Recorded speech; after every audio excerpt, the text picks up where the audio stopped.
Hola y bienvenidos. Hoy nos vamos a meter de lleno en un mundo que, bueno, nos toca casi a todos, pero que pocos vemos desde dentro. La física médica en un hospital. Efectivamente. Vamos a ver cómo es el día a día de un radiofísico, cuáles son los retos de trabajar con radiación y también vamos a responder una pregunta muy concreta sobre radiografías dentales, que seguro que a más de uno le ha surgido la duda. Sí, es un tema recurrente. Y para esto nos basamos en las reflexiones y las vivencias que comparte un físico médico en su blog personal. La idea hoy es doble, ¿no? Por un lado, entender cómo se aplica la física de verdad en la práctica, en un hospital, ver cómo se maneja la radiación, que suena así como muy... Delicado. Y lo es, y lo es. Y por otro, pues aclarar esas dudas que tenemos todos sobre cosas más cercanas, como ir al dentista y que te hagan una placa, a ver qué hay de cierto en las preocupaciones. Exacto, poner un poco de luz sobre eso. Pues venga, arrancamos. La jornada de nuestro radiofísico, según cuenta, empieza prontito, a las 7:05 de la mañana. Madrugón. Sí. Y lo primero de todo, verificar los detectores de radiación portátiles. Y es curioso porque usa una fuente de cesio 137, que ya tiene sus años, ¿eh? Sí. Viene de un equipo antiguo de braquiterapia, que es una radioterapia interna, ¿no? Se llamaba Curietron. Dice el autor que era una estrella en su época. Ahora ya, pues, una reliquia. Bueno, pero funcional para esto. Y esa verificación, aunque no sea una calibración completa de las que hacen laboratorios oficiales y tal, Claro. es que es fundamental. Es lo primero para asegurarte de que los cacharros con los que vas a medir todo el día, pues miden bien, o sea, que responden. Vale. Porque luego cualquier medida de seguridad, cualquier cálculo, depende de eso. Y el montaje que describe para hacerlo seguro es interesante. La fuente en su contenedor de plomo, con un agujerito para dirigir la radiación, o sea, colimada. Ajá. Y todo apuntando a zonas donde no pasa mucha gente con mamparas de plomo móviles, por si acaso.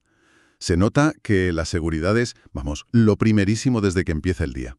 Y todo esto lo hacen en el Almacén Central de Residuos Radiactivos, el ACCR, que suena como muy... Importante. Es el centro neurálgico para estos temas, sí. Allí guardan equipos y demás. Y cuenta cómo mueve esas mamparas de plomo que pesan un montón, pero que llevan ruedas. Menos mal. Menos mal, sí. Y también habla de los residentes, los futuros radiofísicos que están rotando. Y como anécdota, dice que ese año eran todas chicas. Curioso. Van pasando por todas las áreas. Radioterapia, radiodiagnóstico, medicina nuclear, protección radiológica. Una formación muy completa, vamos. Sí, tienen que verlo todo.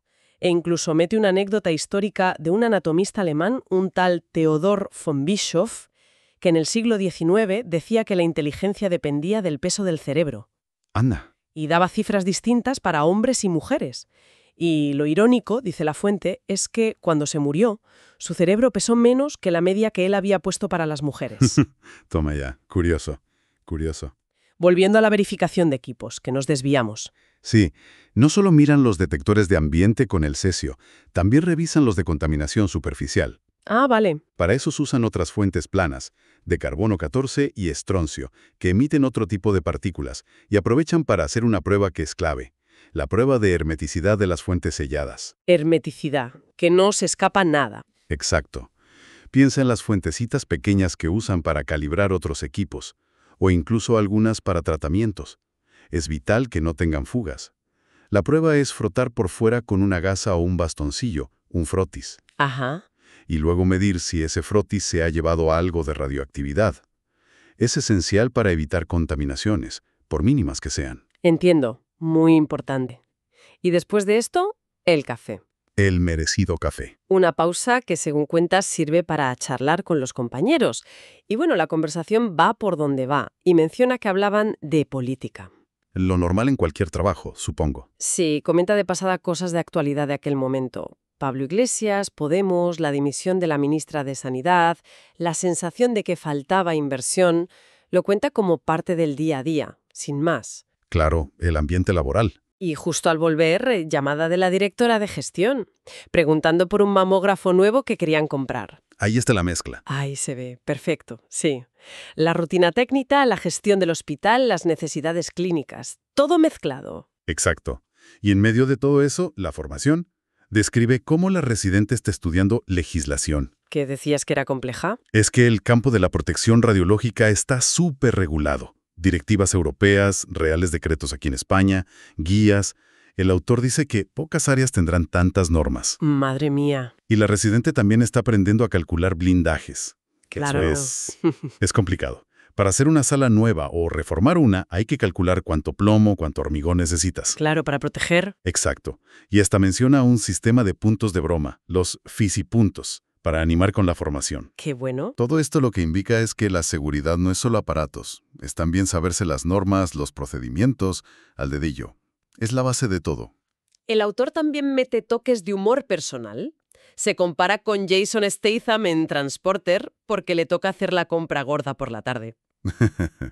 O dice que quiere ponerse en forma a lo Van Damme, ahora que tiene que vigilar el colesterol y ha dejado los torreznos. Bueno, objetivos loables. Detalles que hacen al personaje más cercano, ¿no?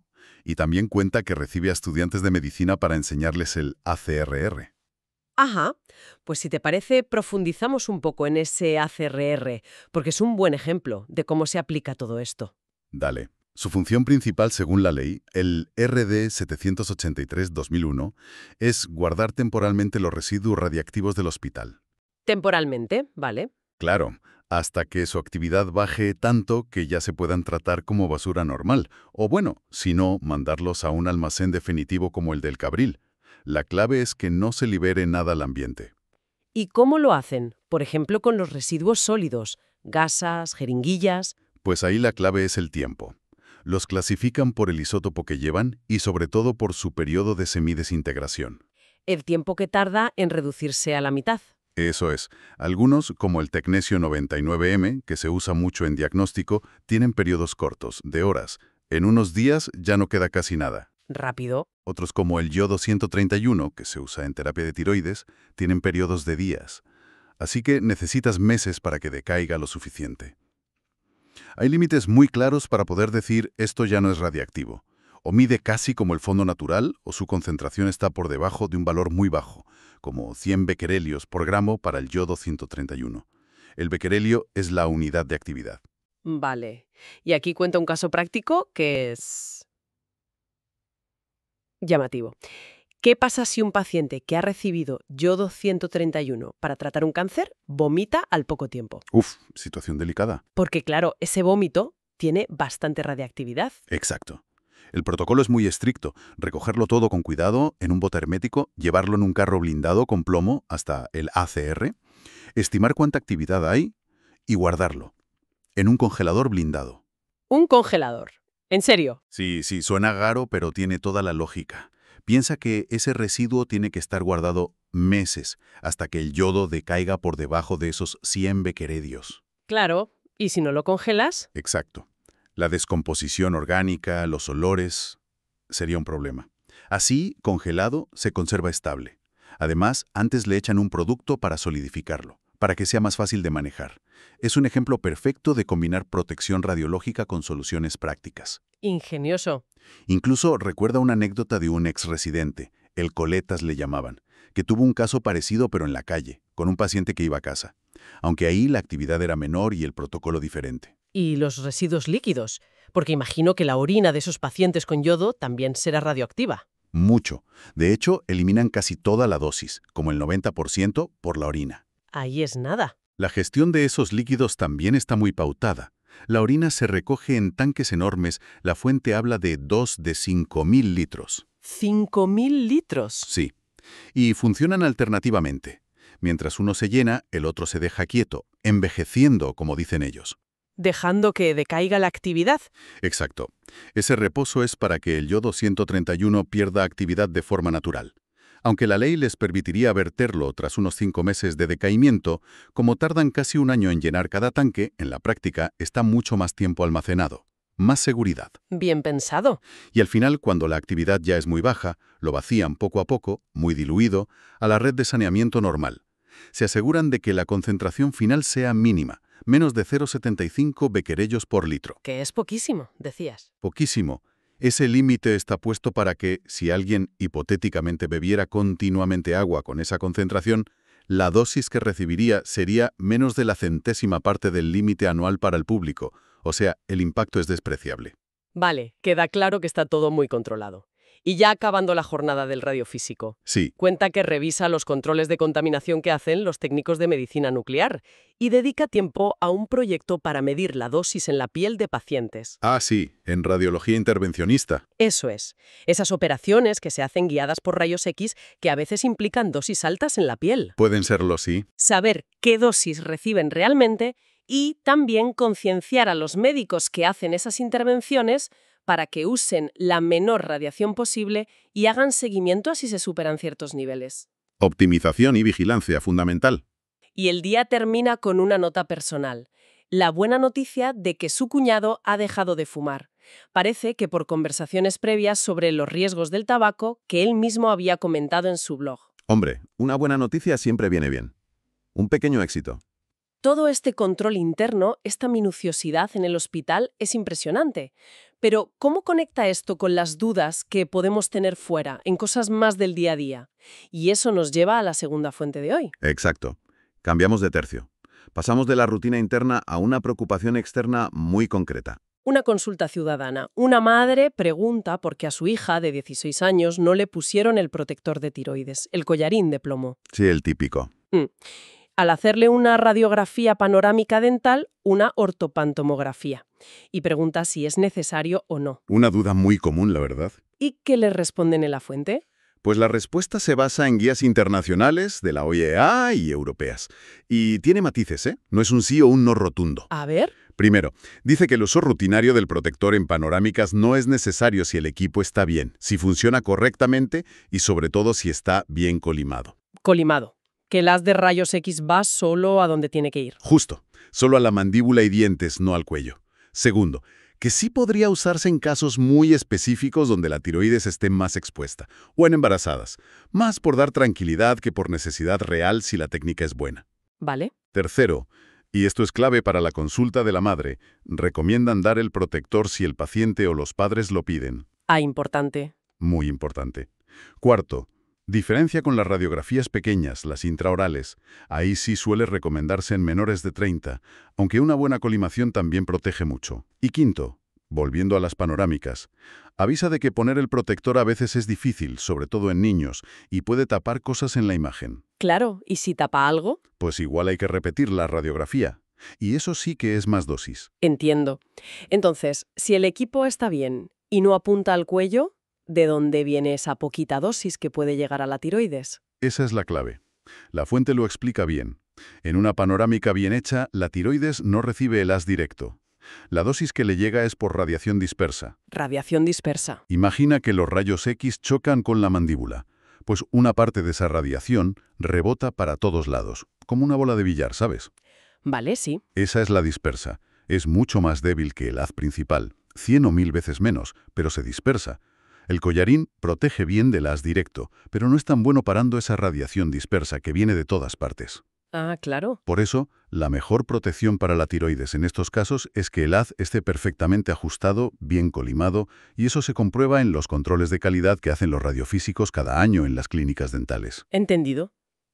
Y para que nos hagamos una idea, ¿son dosis altas las de estas radiografías? ¿Qué va? En absoluto. La fuente dice que la dosis efectiva de una panorámica dental es de 4 a 30 microsieverts. Micro. Eso es poquísimo, ¿no? Poquísimo. Un microsievert es la millonésima parte de un sievert. Para comparar, la radiación natural que recibimos todos, del ambiente, del suelo, del espacio, suma en España unos 2.400 microsieverts al año, de media. O sea que una panorámica es como la radiación natural de Unas horas. un par de días. Exacto. Por ahí anda. Y el riesgo de tener un cáncer por una sola panorámica se calcula que es bajísimo, entre 0,2 y 2 casos por cada millón de personas que se la hacen. Vamos, mínimo. Mínimo. En el contexto de que te da una información útil para tu salud dental. Queda claro que el riesgo es bajo si se hace bien. Entonces, volviendo al caso de la chica de 16 años a la que no le pusieron el protector. Pues la conclusión del experto en la fuente es que, técnicamente, si el equipo estaba bien, el protector seguramente no le iba a dar mucha más protección contra esa radiación dispersa. Y además, estaba el riesgo de que estropeara la imagen. Pero, Pero, y es un pero importante, la recomendación de las guías es dárselo si lo pide. Negárselo a una madre preocupada por su hija adolescente, pues va en contra de esa recomendación, que busca generar confianza. No hay que olvidar la percepción del riesgo. Claro. Lo que sí es obligatorio, por supuesto, es proteger a quien ayuda a sujetar al paciente, si hace falta. Por ejemplo, un padre con un niño pequeño. Esa persona sí debe llevar delantal y protector. Vale. Entonces, al final, no es solo la física, ¿no? También es cómo se comunica, la empatía. Exacto. Aunque el beneficio físico del protector en ese caso fuera mínimo o nulo, la forma de gestionar la petición fue lo que falló, probablemente. La fuente acaba con una anécdota histórica curiosa de un tal Sir Joseph Banks, que presidió la Royal Society británica hace siglos y que no quería que la gente normal aprendiera a leer por si se volvían rebeldes. Tiempos aquellos. Un recordatorio de que la información y la confianza son clave. Sí. Y si intentamos resumir lo que hemos visto hoy, tenemos como dos caras de la protección radiológica. Por un lado, dentro del hospital, una rigurosidad técnica y normativa enorme. Verificaciones, gestión de residuos, cálculos. Un control exhaustivo e invisible. Y por otro lado, en cosas más comunes como una radiografía dental, la clave es optimizar, usar la mínima dosis posible y comunicar bien sobre riesgos que, si se hacen las cosas bien, son muy bajos. Eso es. Y como reflexión final, quizá, lo que vemos en ambas fuentes es ese equilibrio delicado que tiene la física médica. Es un balance entre la precisión técnica, cumplir normas súper estrictas, saber reaccionar a imprevistos como lo del vómito, y muy importante, la parte humana. La interacción con la gente. Claro, con pacientes, estudiantes, compañeros, el público. Y ahí hay un reto constante. ¿Cómo comunicar bien los riesgos de la radiación? Sobre todo cuando son bajos y controlados, como en casi todos los usos médicos. ¿Cómo abordar los miedos, que a menudo vienen más de la falta de información que de un peligro real en ese contexto? Buena pregunta. La pregunta que queda en el aire es, ¿cómo podemos mejorar esa comunicación para generar confianza sin tampoco quitarle importancia a una herramienta potente que necesita respeto y un manejo experto?